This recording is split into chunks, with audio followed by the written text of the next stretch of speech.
ज्ञान ये हमारी सहारा है जो अंदर की ज्ञानों को बल देता है।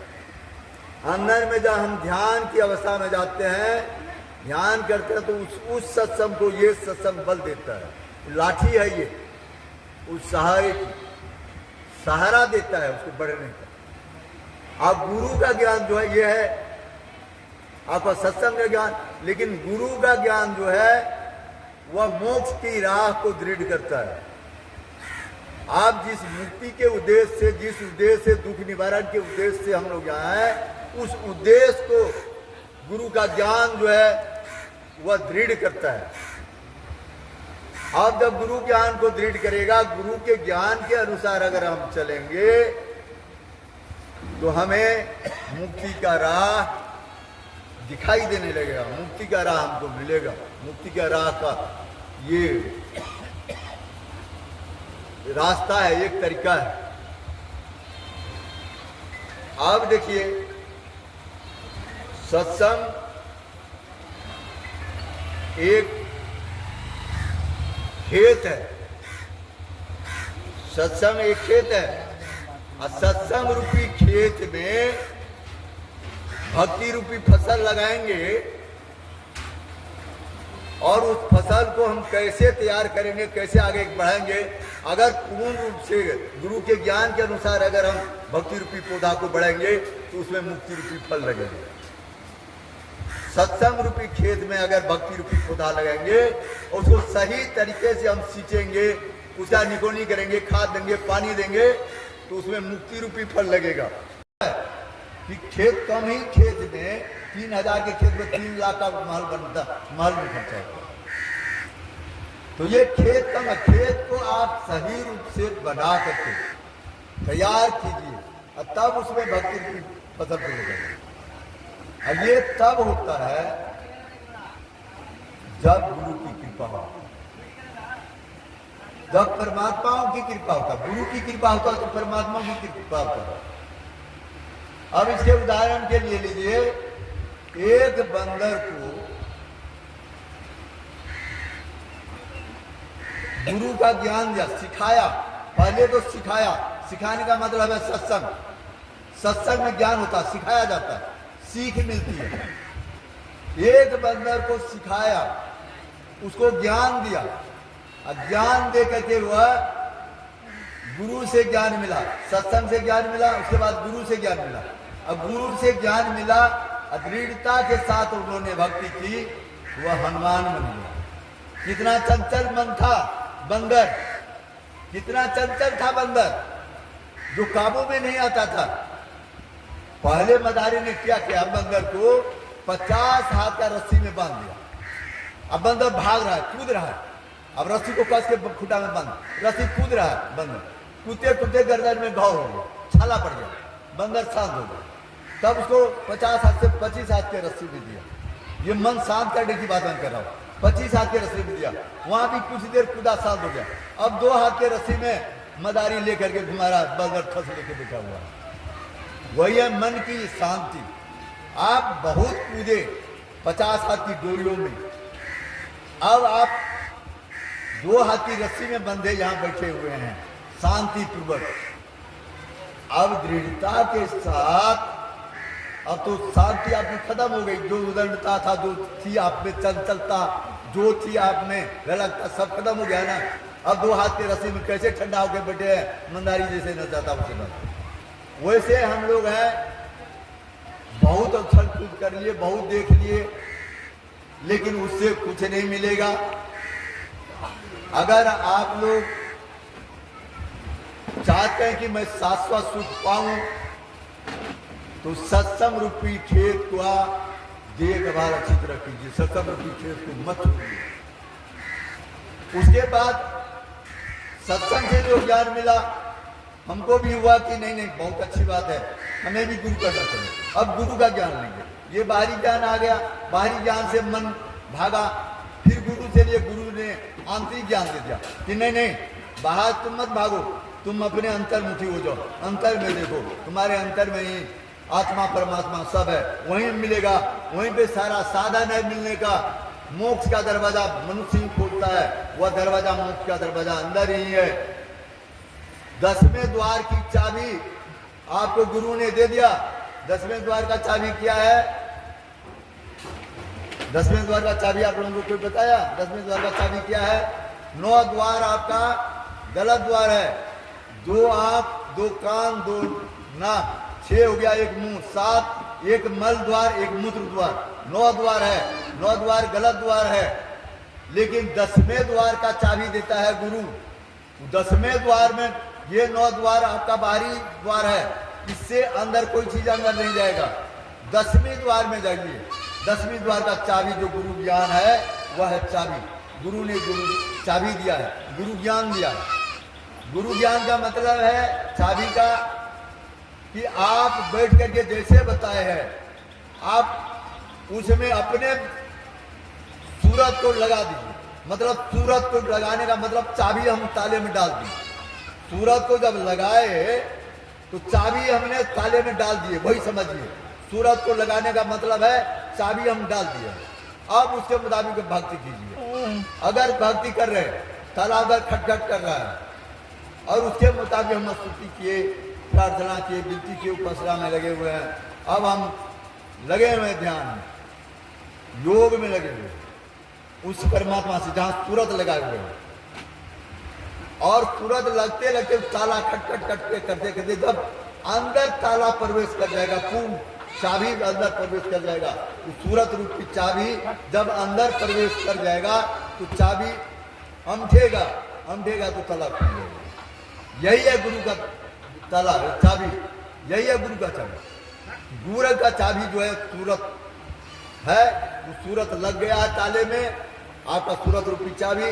अब आप सूरत लगा के देखते रहिए, जिस रोज चाबी घूमी ताला खुल गया और आपको जो चाहिए वह मिल गया। वह है 10वें द्वार का चाबी। 10वें द्वार की चाबी को जिसने सही रूप से सूरत रूपी ताला में लगाएगा और लगा करके उसको सही तरह से, जैसे गुरु ज्ञान बताया है, उसमें नया पैसा भी हेर फेर नहीं करना है। उसके मुताबिक अगर हम लगे रहेंगे तो ताला एक अवस्था हो जाएगा। लेकिन हम लोग यहाँ बहुतों आदमी हैं कि ताला ऐसे नहीं खुलेगा, लाओ हथौड़ा, अभी तोड़ते हैं।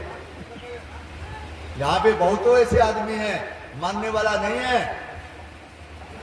अभी आप चौथी में जाइएगा, गुरु महाराज की कहानी में क्या कह रहे हैं गुरु महाराज, लाओ हथौड़ा से तोड़ते हैं। हथौड़ा से ताला तोड़ दीजिएगा, लेकिन हथौड़ा फूलेगा, फूला तो नहीं ना, ताला नहीं फूला ना, टूट तो गया, फूला नहीं। यदि नहीं फूला तो 10वां दरवाजे पर आप कैसे पहुंच गए? जबरदस्ती हथौड़ा से तोड़ के आप नहीं पहुंच सकते हैं। जब तक सूरत रूपी चाबी को आप केंद्रित नहीं करेंगे, उसको ताले में नहीं घुसाएंगे, उससे नहीं खोलेंगे, हथौड़ा से तोड़ देंगे, ताला भी बर्बाद हो गया, आपका घर भी नहीं खुला। और यहाँ पे हम लोग हैं, विश्वास है, गुरु महाराज सब कहते जय गुरु महाराज की, सब कहते जय गुरु महाराज, कहते तो हैं, विश्वास तो है। लेकिन अभी चौथी में सुन लेते ना, हमारे प्रमोद बात अभी सत्संग लोग पे पढ़ रहे थे, चौथी में गुरु महाराज की ने दिया कि विश्वास खूब है लेकिन अभ्यास नहीं है। विश्वास है, गुरु है, लेकिन हम बैठ करके ध्यान नहीं करते हैं, जो गुरु बताए वो नहीं करते। विश्वास खूब है लेकिन अभ्यास नहीं करते हैं, क्या हो जाएगा? दशरथ के सामने में दशरथ का बेटा राम था, सब रोज था, लेकिन मोक्ष नहीं पा सका, क्योंकि देर सर से नहीं होगा, करने से होगा, देखने से नहीं होगा, कर्म करने से होगा। लोग चाहता है कि मैं बिना कर्म किए हुए खूब बढ़िया भोजन करूं, खूब बढ़िया आलिशान कपड़ा पहनूं, आलिशान बंगला, फलना चिलना, हवाई जहाज पे उड़ूं, बिना कर्म किए हुए, मरूं भी नहीं। देखते मरने के कगार पे है, कैसे इन लोगों की बात हो रही है, मरने के कगार पे, मरूं भी नहीं।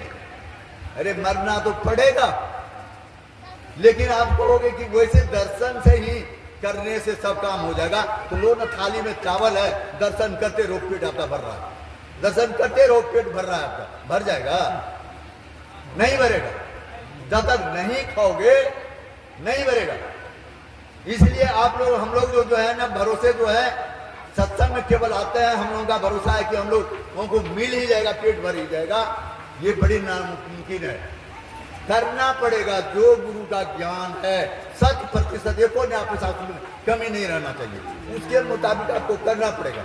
और जब तक नहीं करोगे मुक्ति नहीं पा पाओगे। आप मुक्ति के लिए दे दिया तो क्या दिया? उपनिषद में दिया योग सीखो। उपनिषद योग किसको कहते हैं? योग किसको? योग से ही सब कुछ होता है। योग से ही बच्चा पैदा होता है, योग से ही हम लोगों का सब कुछ हुआ है, योग से ही हम मानव हुआ है। लेकिन योग जो है एक तरीके से नहीं, एक ही जीव से, जैसे बैल से बैल योग होगा नहीं होगा, एक जीव से नहीं होगा, उसमें कुछ रूपांतर होता है, कुछ अंतर होता है, वो इसका योग है। जैसे आत्मा अलग है, परमात्मा अलग है। आत्मा दुख में पड़ा हुआ है, परमात्मा स्वतंत्र है, आत्मा परतंत्र है, दोनों का योग हुआ, उससे जो निकला वह राह निकल गया मुक्ति का। यहां योग की बात मैंने कई बार यहां समझाया था। योग मतलब होता है मिलना, एक रूप होना। एक रूप होगा तो एक तीसरा चीज उत्पन्न होगा।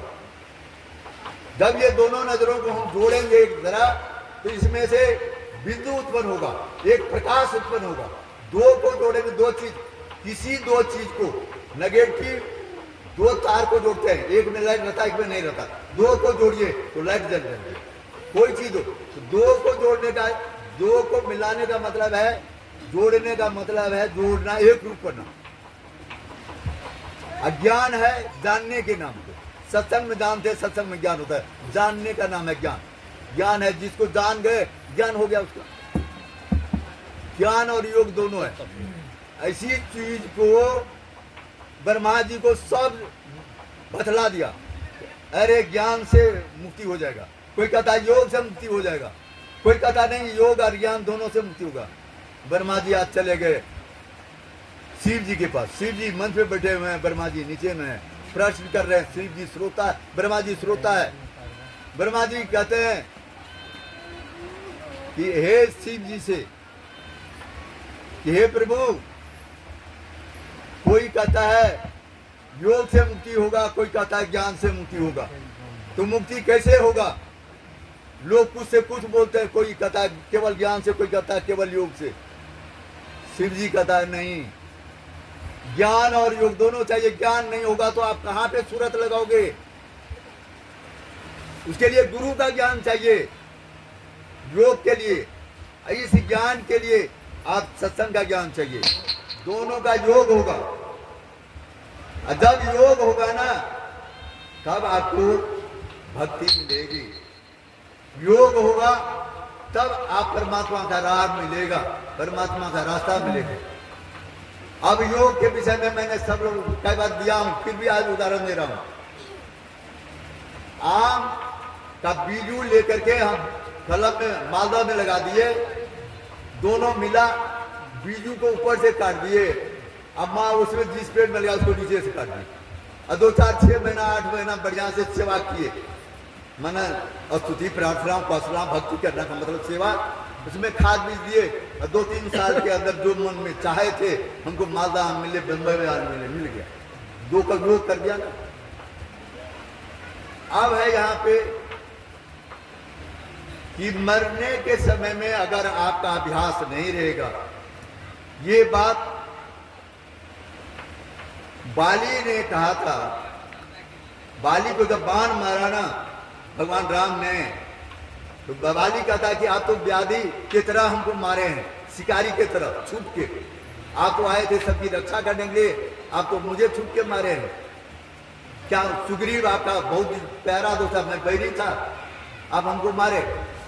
कहता अरे तुम बहुत उगता रहा, शांत हो जाओ, तुम जीना चाहते हो तुमको जिला देते हैं, तुम जितना राज करना करो, जब तक राज करना चाहो करो, तब तक तो मरेंगे नहीं। कहा मरना तो पड़ेगा, जीव के जो जन्म लेके आया मरना तो पड़ेगा। तो कहा कि तब, तो कहा जन्म जन्म मुनि जतन कराई, अंत काल मुख राम नारी। जन्म जन्म तो बड़का बड़का लेप लगाता है, इतना बड़ा जो कि जाते रहे तो गाय भैंस भड़क जाएगा, इतना लेप लगा करके साधु महात्मा चलते हैं, लेकिन अंदर का ज्ञान नहीं है। मरते समय में अरे हम बेटा का देखिए होता गेले रहे ओकरा बुलाता ग्राहक जोड़ी की चाबी देवे ओकरा बुलाता, भगवान पे ध्यान नहीं रहता। यही कहानी एक बार पंजाब में हमारे व्यासानंद जी महाराज, उसी को थे बुढ़िया मर रही थी, उसी की शिष्या थी, उसको ज्ञान दिए थे व्यासानंद जी। तो लोगों ने बुढ़िया ऐसे चमक रही थी, इधर उधर देख रही थी मरते समय में, वाह कर रही थी। तो लोगों ने कहा कि अरे इसका गुरु को ज्ञान दिया था वो तो यहीं पे है। लोगों ने देखा जिसके मन में जो होता बोलता उसको जाकर बुला के लाओ ना। गया व्यासानंद जी महाराज को कहने के लिए कि आप ही का शिष्या थी बुढ़ी माता, आज मरने जा रही। व्यासानंद जी महाराज ने कहा था कि चलो तो मैं देखता था। व्यासानंद जी महाराज आए बुढ़िया को, ऐसे ऐसे क्या कहा है माता की बती दूर तोरा यही बती दूर है कि मेरे खिला ना करी है नाम दिव्यो रहना नाम जब तुझे क्या उधार में तो बहुत बड़ा कल्याण में तो उसको हौसला दिया, उसको बुलंद किया और उसके कान में बताया तुमको वही नाम दो। अब फिर उन्होंने लेकिन जबते जोते मिल गए। अब तो समझिए पहले जो चटमटा रही थी तब का मरना, और जिन्होंने बता दिया। अभी शास्त्र में लिखा हुआ है मरते हुए आदमी को जो आदमी जाकर के ज्ञान दे देगा वह बड़े पुण्य का भागी बनेगा। मरते समय में जो आदमी इस राह को बता देगा वह बड़े पुण्य का भागी बनेगा, शास्त्र बताता है। उन्होंने बताया। अब बूढ़ी जो अब गई कहाँ होगी ये बताइए। तो जब नाम लेते हुए सुमर के गई तो अच्छे जगह पे गई होगी ना, लेकिन पहले यदि मरती तो उसका क्या हाल होता, वैसे जगह चल जाती थी संसार में आती। तो यही बात है, अभ्यास की चीज है कि जब तक हम लोग कितनों कूदेंगे फानेंगे, लेकिन अभ्यास जब तक नहीं करेंगे और चाहेगा कि हम मुक्त हो जाएंगे। एक तो मुक्ति वहां पे है, दूसरी मुक्ति संसार का बंधन है, शरीर का बंधन है। शरीर का बंधन में पहला के 2 टांग, पत्नी आया 4 टांग, बेटा हो गया 6 टांग, दूसरा बेटा आया 8 टांग में उजरा गया। मकरा उसी जाल में मर करके वो उजरा धड़क रहा है, मकरा उसी में फंस करके मर गया।